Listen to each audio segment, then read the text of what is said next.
Alors, bonjour. Nous allons commencer aujourd'hui un nouvel exercice sur la descente de charge et ça concerne un bâtiment en R+9 à usage administratif dont la trame structurale est représentée juste ici. Donc vous voyez, vous avez des trames de 4 mètres, 4 mètres, 6, 6 au centre. La même chose, le bâtiment est symétrique, donc 4 mètres, 4 mètres.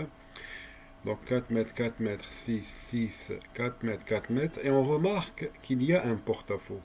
Donc il y a un porte-à-faux, regardez ici, il fait 2 mètres. 2 mètres. Partout il fait 2 mètres. Donc j'ai un porte-à-faux qui encercle toute l'emprise du bâtiment de 2 mètres, pareil, partout. Alors on donne la charge permanente au niveau de la terrasse, elle est de 750 kg/m². La surcharge, une terrasse inaccessible, elle est de 100 kg par mètre carré, donc 0,1 tonne par mètre carré. Donc R+9, je le souligne aussi. Alors on donne les charges aux étages courants, donc 610 kg par mètre carré. Et étant donné qu'on a affaire à des bureaux, hein, notre norme, notre fameux document norme, je ne me rappelle plus du norme, de la norme, normalement c'est le DTR, bien DTU, BC, quelque chose, machin truc, bref.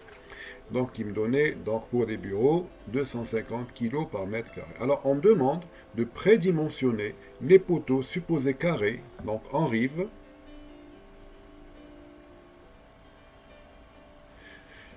d'accord, aux angles,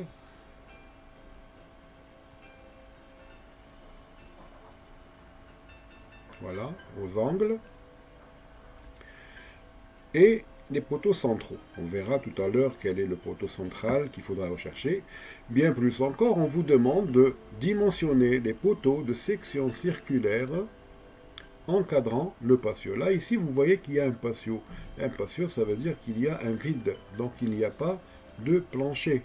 Donc s'il y a un vide, il n'y a pas de plancher. Donc attention, lorsque vous allez déterminer, nous allons voir comment déterminer les surfaces d'influence pour le cas d'un patio. Donc c'est l'objectif de ce TD. Donc l'objectif, ce n'est pas uniquement de faire une descente de charge classique. Objectif, donc, c'est le cas des planchers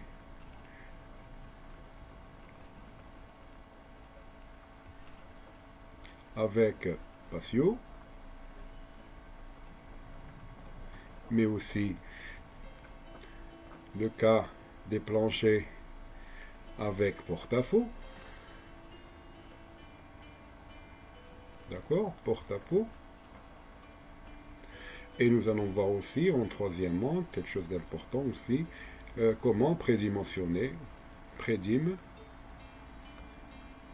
d'un poteau circulaire. Ok? Parce que le carré, on l'a déjà fait. Parfait. Donc l'objectif de ce TD-là, il se résume sur ces trois points. Alors lorsqu'on a une implantation d'ouvrage, comme vous le voyez ici, on est obligé d'aller rechercher les poteaux les plus sollicités pour les dimensionner. Donc, quels sont les poteaux les plus sollicités? Commençons par le poteau de rive. Les poteaux d'angle, pardon. Poteaux d'angle. Là, il n'y a pas de souci, donc on n'a pas de recherche à faire. J'ai 4 poteaux d'angle. Maintenant, il s'agit de déterminer la surface d'influence de ces poteaux. Je sais que pour faire une descente de charge, il faut calculer la surface d'influence. Très bien, nous allons voir comment on estime la surface d'influence pour un poteau d'angle. Très bien, alors voilà, je vais effacer ces petits ronds. Voilà, je vais me positionner à côté d'un poteau d'angle. Alors je vois que tous les poteaux d'angle sont encadrés par la même trame, donc 4 mètres. 4 mètres, finalement j'ai un seul poteau d'angle. Donc je n'ai pas cherché quel est le plus sollicité. Là je vais prendre n'importe lequel. Alors j'ai un poteau d'angle, j'ai un poteau de rive. Les deux poteaux vont se partager la distance en deux. Avec celui-là, donc ce poteau avec celui-là, il va se partager la zone en deux. Alors regardez le porte-à-faux, qu'est-ce qu'on va faire? On va prolonger carrément ces frontières pour déterminer la surface revenant à ce poteau qui possède un porte-à-faux sur les deux côtés. S'il n'y avait pas de porte-à-faux, donc j'aurais fait uniquement cette surface. Regardez le porte-à-faux, voilà, il est repris, donc toute cette surface est reprise par ce poteau. Je pourrais faire la même chose ici, je divise par 2, je divise par 2, très bien, je hachure, donc j'ai ma surface d'influence pour ce poteau. Alors c'est la même, vu que les trames, c'est les mêmes. Voilà, je divise par 2, je divise par 2, voilà, et j'ai ma surface d'influence. Alors ici, de la même manière,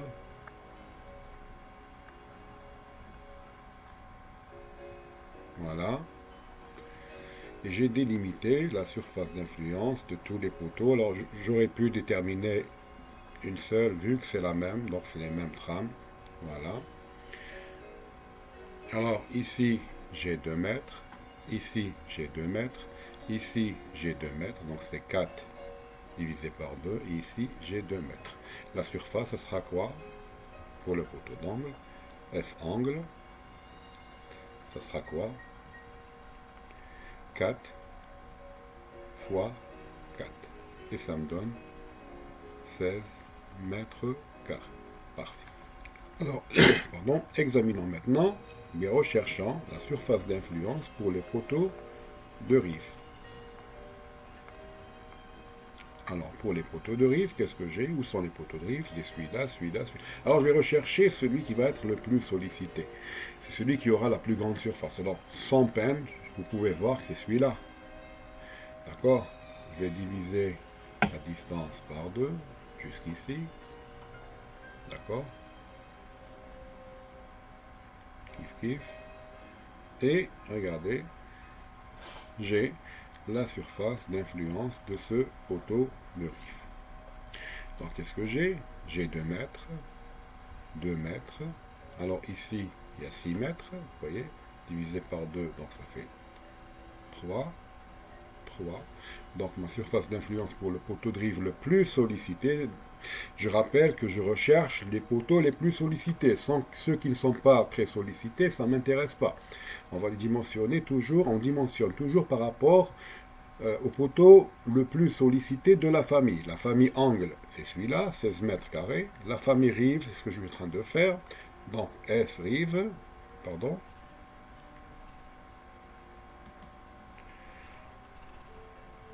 Ça va être égal à quoi? Donc 4, de plus 2 c'est 4, fois 6. Ça me donne combien? Regardez. 24 mètres carrés. Très bien. Donc poteau d'angle 16, poteau de rive 24, poteau central. Alors, est-ce que vous avez repéré les poteaux centraux? Je connais le plus sollicité. Alors, vous allez me dire, peut-être c'est celui-là. Voilà, peut-être, je ne sais pas. Alors, je vais dire, allez, je vais diviser par 2, je vais diviser par 2, je vais diviser par 2, je vais diviser par 2, je compte. Donc j'ai 4 par 6, ça fait 24. Donc effectivement, le poteau le plus sollicité, c'est le poteau central que j'ai repéré ici, celui-là, ou celui-là, ou celui-là. Les autres vont suivre, ça sera 6 mètres fois 4, qui est égal avec, remarquez, 24 mètres carrés. Remarquez que le poteau central reprend la même surface que le poteau de rive. Est-ce que vous le voyez? Un poteau de rive, c'est comme le poteau central. Donc ce n'est pas toujours le poteau central qui est tout seul, qui reprend les charges les plus importantes. Regardez ici, à cause du porte-à-faux, je vois que le poteau de rive reprend autant que mon poteau central. Très bien. Donc nous avons pour les poteaux que je vais supposer carrés, d'accord? Donc j'ai mes surfaces d'influence. Parfait. Maintenant, je vais aller voir les poteaux qui encadrent le patio. J'ai combien de poteaux? J'ai 8 poteaux. Alors, quel est celui qui va être le plus sollicité? Alors, je vais effacer un peu ici. Donc, je vais m'intéresser aux poteaux qui sont circulaires ici. Alors, si je m'intéresse à celui-là, je vais dire que c'est celui-là qui va être le plus sollicité. Vous remarquez vite que ce n'est pas vrai. Cette surface, elle est de combien? Elle est de 6 par 2, 12 mètres carrés. Ce n'est pas le poteau qui est au centre du patio qui va être le plus sollicité, mais au contraire, c'est le poteau qui va être au coin du patio. Pour ce faire, je vais calculer la surface d'influence de ce poteau. Je divise par 2, je divise par 2. Donc ici, j'ai combien? J'ai 2 mètres. Ici, j'ai combien? 6 plus 4, ça fait 10, divisé par 2, ça fait 5. D'accord? Donc j'ai 5 fois 2, ça fait 10 mètres carrés. J'ai déjà 10 mètres carrés ici. Ici, j'ai combien? J'ai 6 divisé par 2, j'ai 3. Et de là à là, j'ai 2. Donc, ma surface totale sera...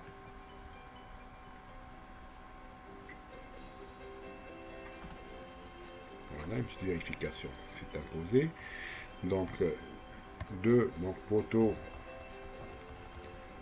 circulaires. Qu'est-ce que j'ai? Donc, j'ai 2 fois 5, cette partie-là, plus ce petit chouïa qui est ici, qui est égal à 3 fois 2. Et ça me donne 16 mètres carrés. Donc les poteaux circulaires vont prendre 16 mètres carrés. Alors en définitive, qu'est-ce qu'on a? Nous avons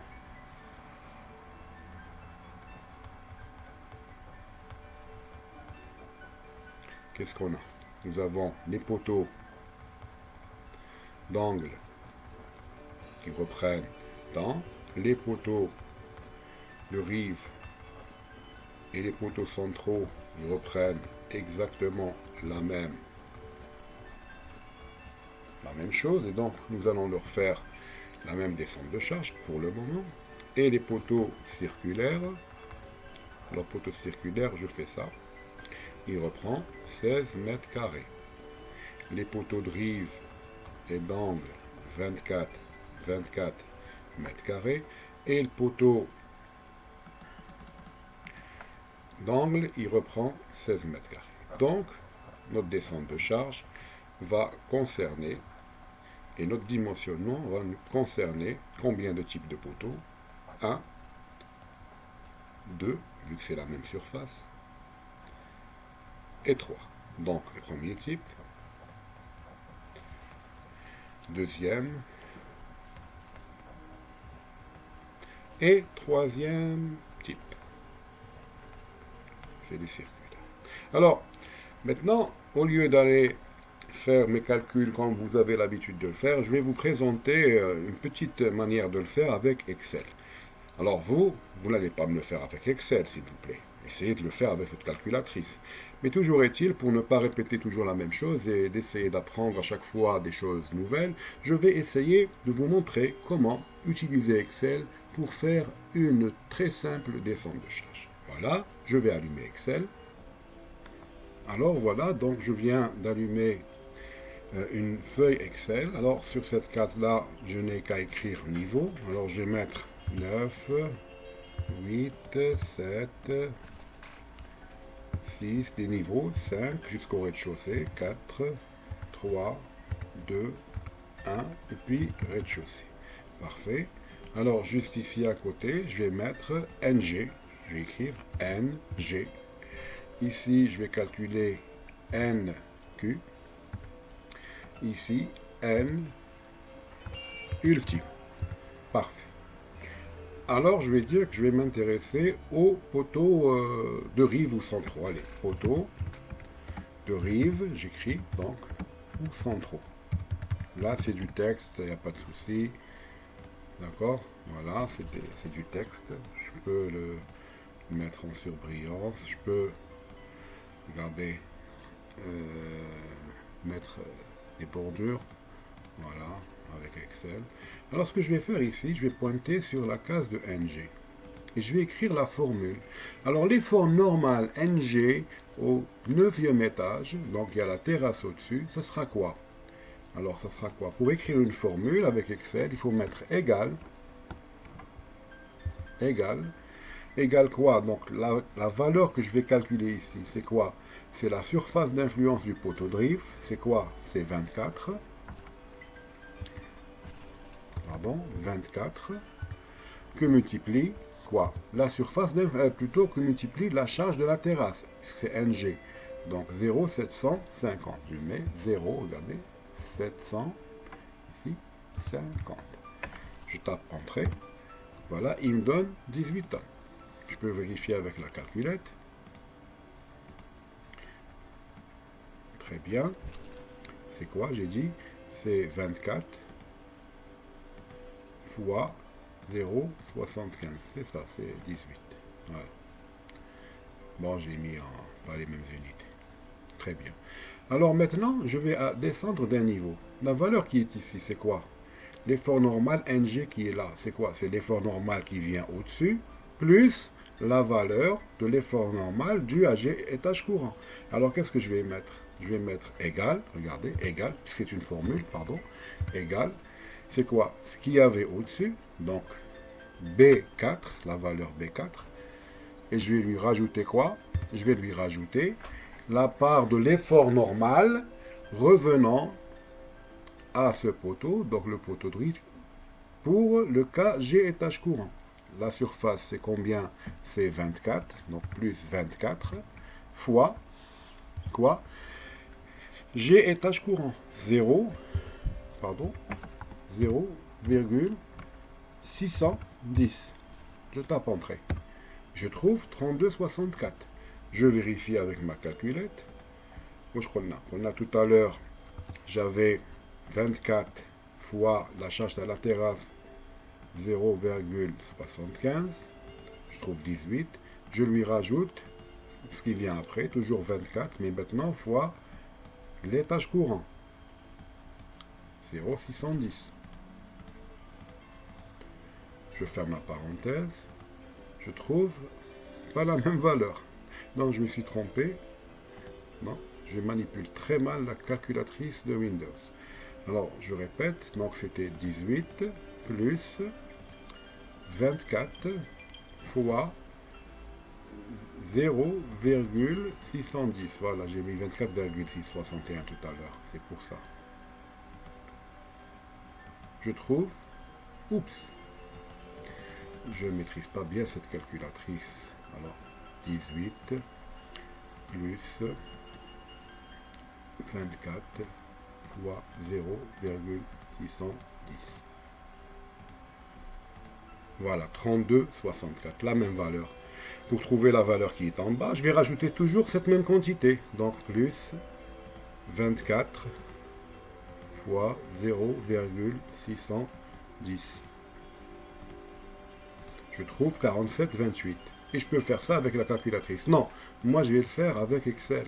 Regardez, une fois que vous arrivez à l'étage juste avant la terrasse, puisque le terme HADA 0,61 ne va plus changer, vous cliquez dessus, vous cliquez dessus, il y a un petit carré, regardez ici, qui apparaît, vous le pointez, votre curseur dessus, et vous tirez. Vous appuyez sur la souris et vous tirez vers le bas. Et vous avez automatiquement toutes vos charges jusqu'à la base.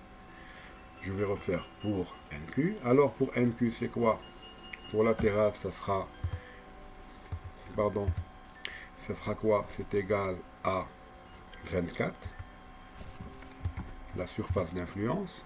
Je multiplie la surcharge au niveau de la terrasse, c'est 0,1.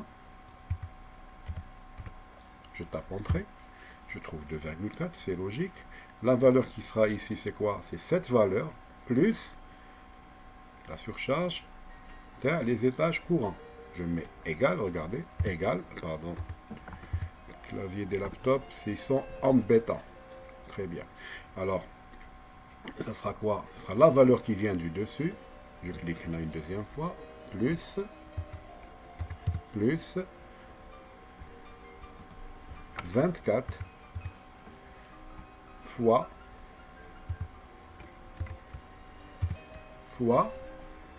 0,250. Je tape entrée, je trouve 8,4. Je pars vérifier avec la calculette, pour que vous soyez convaincu. Alors j'efface tout. Cette valeur c'est quoi? C'est 2,4 plus la surface d'influence fois la charge par mètre carré, la valeur de la surcharge par mètre carré, je trouve 8,4. Alors, pour descendre, je viens à ce petit point-là, je mets mon curseur, j'appuie sur le bouton gauche de la souris et je tire vers le bas. Tac, j'ai toutes les valeurs. Maintenant, pour n ultime, qu'est-ce que je vais faire? Je vais écrire une formule. N ultime, c'est quoi? C'est 1,35 Ng plus 1,5 Nq. Je mets ici, est égal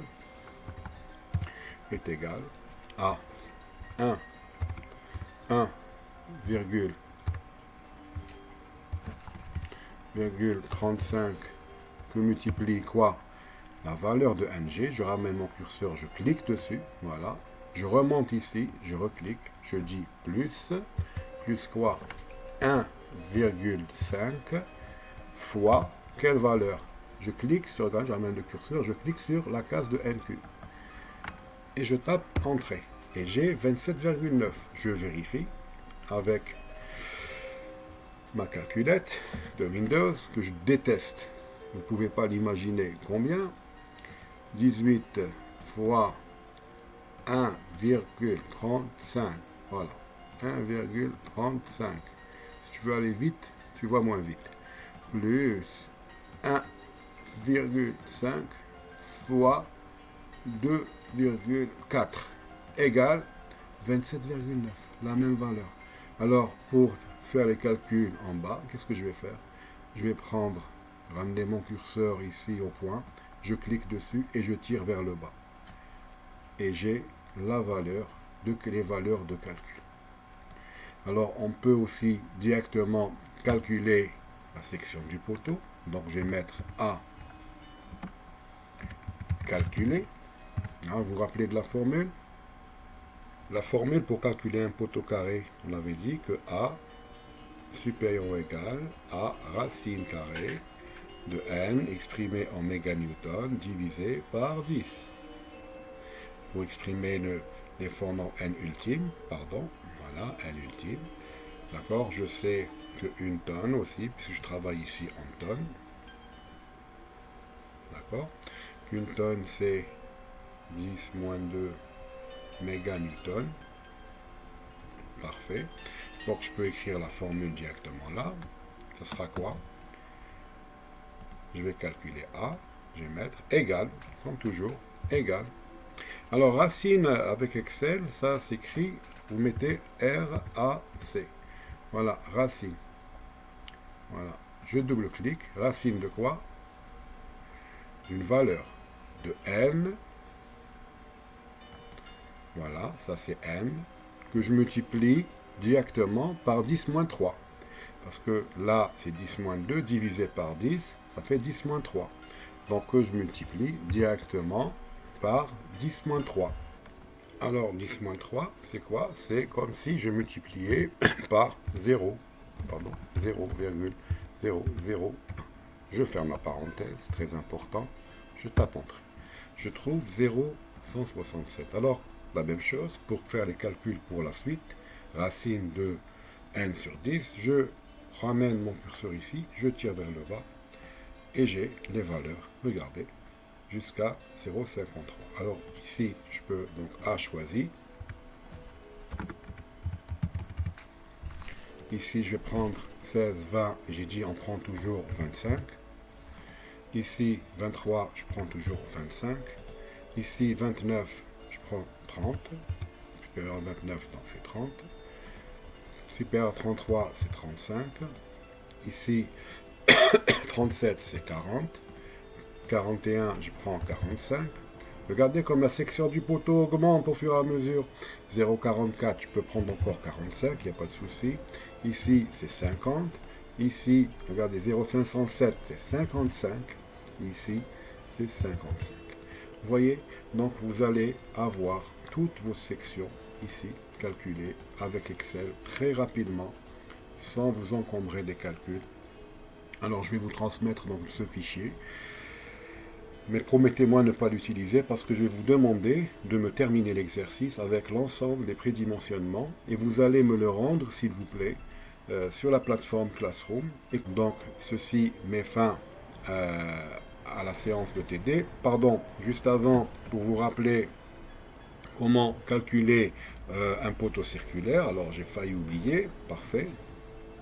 Alors voilà, prenons une section circulaire qui a un diamètre D. Qu'est-ce qu'on avait l'habitude d'écrire pour la condition de résistance d'un poteau? Que, voilà, N sur S, donc N ultime, sur S, inférieur ou égal à FC28 sur 2,5. Alors, qu'est-ce que ça nous donne? Alors, une fois que j'ai ça, je recherche S, donc S sera supérieur ou égal à N ultime sur FC28 sur 2,5, qui est le fameux 10. Mais S ici, c'est quoi? C'est pi fois le diamètre au carré sur 4. Et à partir de là, vous pouvez tirer le diamètre qui doit être supérieur ou égal à, voilà, on tire la racine, 4n ultime sur 10 fois pi. Et vous me déterminez, alors ça c'est en mètres, et n ultime c'est en méganewton. Pi c'est pi. Voilà, donc ça termine. Alors, bien sûr, terminer cet exercice. Donc je vais vous donner l'énoncé. Donc je vais vous remettre sur Classroom l'énoncé de l'exercice sur Word. Et vous me remplissez les tableaux. Donc les tableaux de descente de charge sont sur Word aussi. Vous allez les remplir sur Word. Je vous donne ce tableau Excel pour vérifier vos calculs. D'accord, manuel. Je répète, n'utilisez pas directement. Vérifiez faites vos calculs à la calculatrice et utilisez Excel. C'est un bon moyen pour vérifier. Là, je vous remercie.